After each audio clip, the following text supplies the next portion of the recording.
Welcome back to Through the Ropes. Today we're going to be previewing and predicting Canelo versus Triple G number 3. Let's begin with it. It's been a little over 4 years from the last time they fought, where Triple G has stayed at 160 and Canelo has jumped around a couple weight classes. So let's begin with what Canelo's done since then.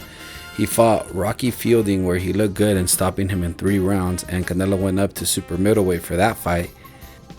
Then Canelo went back to 160 to fight Danny Jacobs, where he got a unanimous decision, and that marked the last fight at 160 for Canelo. After the Jacobs fight, Canelo jumped up 2 weight classes this time, fighting Sergey Kovalev at 175. Canelo ended up stopping Kovalev in the 11th round and winning the WBO 175 strap. Shortly after vacating the WBO 175 strap, Canelo went back down to fight Callum Smith, where he dominated the fight and won by unanimous decision, and picking up the WBA, the Ring Magazine, and the WBC belts. His first defense came against Yildirim in a mismatch of a fight, seeing the end in 3 rounds. His next opponent, Billy Joe Saunders, held the WBO strap and had some rounds where Billy Joe looked good, but Canelo ended up breaking his orbital bone in his eye, and Saunders didn't come out for the 9th round. Picking up the WBO strap in the Saunders fight, Canelo set his eyes on Caleb Plant. Caleb Plant held the last piece of the puzzle, the IBF belt, that would make the winner the first undisputed champion in that weight class. Plant had some success in the first half of the fight, but Canelo ended up breaking him down and stopping him in the 12th, making him the first undisputed champion in that weight class.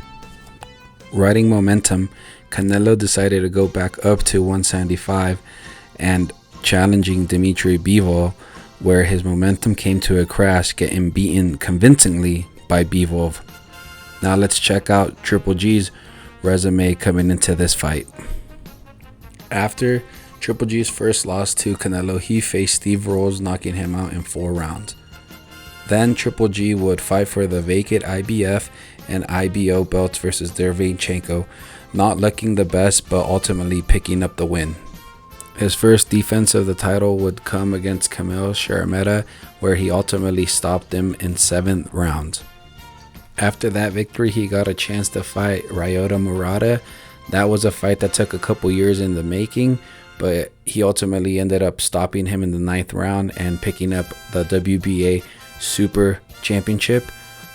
And those are both fighters' resumes coming into this 3rd fight. Me personally, even though Canelo did suffer 1 loss to Bivol, I do like his resume a little better coming into this fight.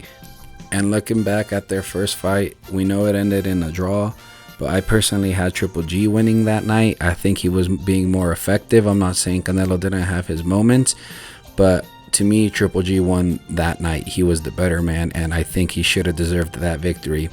And the second time around, Triple G was dissing on Canelo, saying he didn't fight Mexican style. He wanted a toe-to-toe battle, and that's exactly what he got. In the second fight, Canelo came out, and I think he surprised many of us that he stood toe-to-toe with Triple G, and for some moments he was pushing Triple G back the majority of the night. And I personally think Canelo did enough to win the second fight, but it was still a very, very close fight. Now for this 3rd fight, I feel like so much has changed. I feel like it's long overdue. I feel like this 3rd fight should have happened immediately right after their 2nd fight.